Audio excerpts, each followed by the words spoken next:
we are starting in the kitchen this morning, talking about what might possibly be the most iconic breakfast food, the egg, of course. And by now, you probably think you've heard of every single way to cook an egg, right?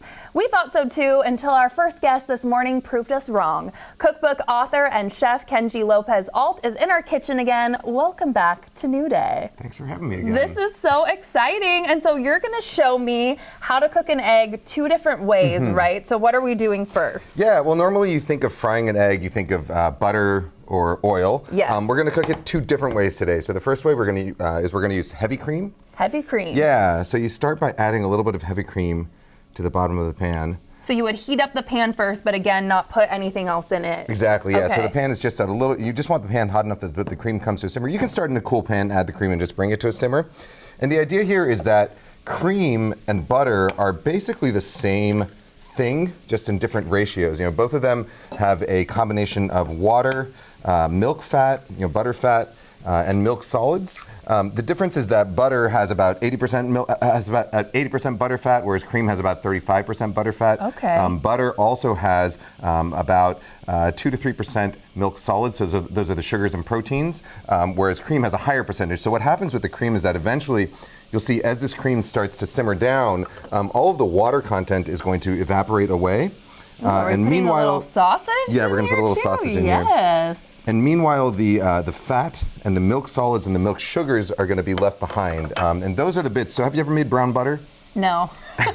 So brown butter is when you take butter, you heat it up until those milk solids start to brown a little bit, and it gives it a kind of nutty flavor. Oh, yeah. Right? So cream, when you cook it down, you let that water evaporate. It's essentially the same. You're left over with the same stuff as you were left over when you melt butter, except you have a higher concentration of those milk sugars and milk fats, and so you kind of end up with a flavor that's almost like extra browned butter.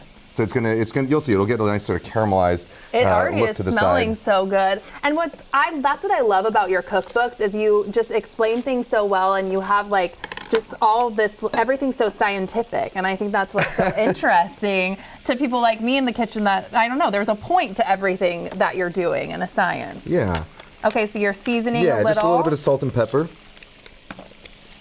And so about how long or when do we know, like, just, I guess, eggs to your liking? To your liking, but as you can see, like, so it's going to start to get, you can see brown. that, yeah, exactly. So Right. the cream, it looked just like sort of simmering cream before, but now you're starting to see that it's actually breaking, and there's actually this Right. sort of fat that's coming out, and that's the butter fat that's coming out.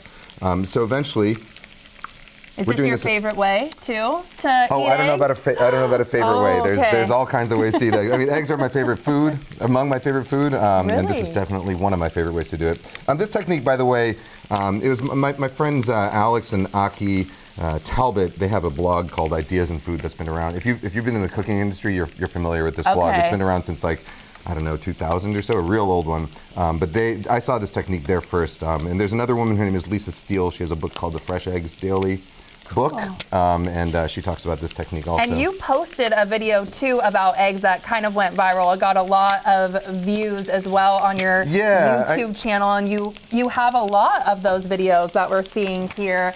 And I heard like you can, sometimes even have like a GoPro or something that you've had like on your head, like back in the day, to I do show that everything that you're doing. Okay. Yeah, sometimes I strap a GoPro to my head and I show myself cooking a meal for my kids. So the other method we're going to use here, by the way, I'll get this one started as well. We're going to cook eggs over here in a little bit of chili crisp. So this is Cuddy Cuddy, which is a local Seattle brand, made in Seattle, chili crisp. Yum. So what we're going to do is just hold a spoon over the top and just pour just the oil in there.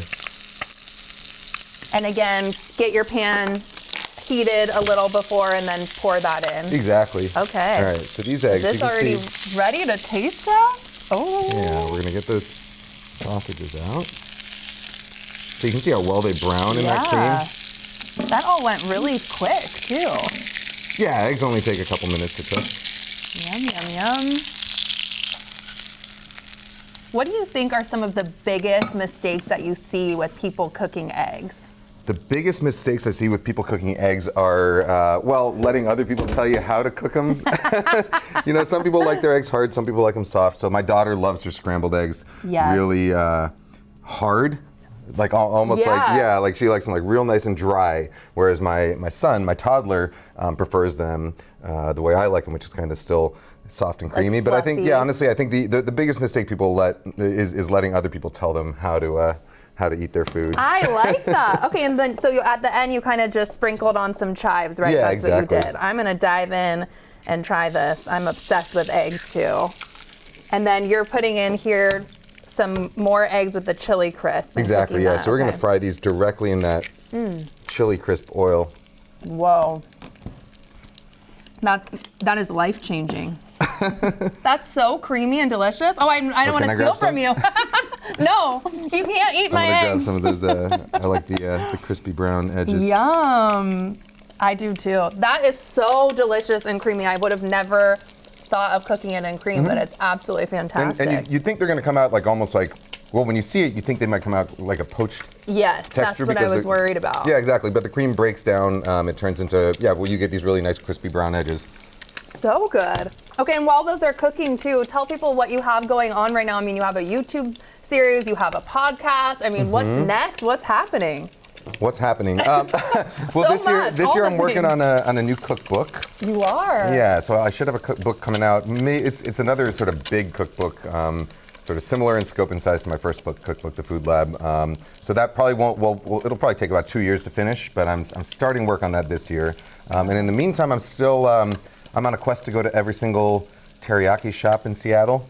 So if you follow my Instagram or my YouTube channel, I'm doing that, visiting every single teriyaki shop. There's a lot of them. Take you how long do you think that's going to take you to visit every single one? I mean, Seattle is known for our teriyaki. That's incredible. Chicken teriyaki was invented in Seattle, in fact. Yeah, the chicken teriyaki as we know it was created in Seattle. I've been to, I've reviewed 27 of them so far. I think in Seattle itself, there's 80 something, and if you include the greater Seattle area, it's well over 100. So there's Seattle. I mean, I grew up in New York, and to me, when I moved to Seattle, I realized Seattle teriyaki is it's like what pizza is to New York. Every neighborhood has its own spot. Its own flavor too. Everything is very different. Okay, how are these looking? These are looking good to me. Yum. So we're gonna pour that off, and then at the very end, I love recipes like this, which require very, very little.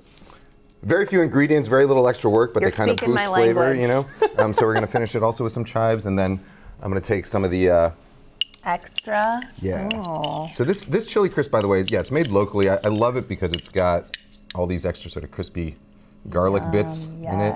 It's a really nice flavor. Oh, all right. Well, dive in. I won't steal it all from you this time, but I gotta taste test this crunch. Oh, wow. Oh, wow.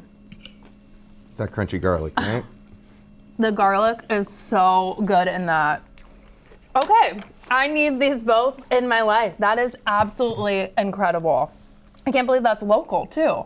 Yeah, Kari Kari. Yeah. Yep, okay, can you say your favorite teriyaki place?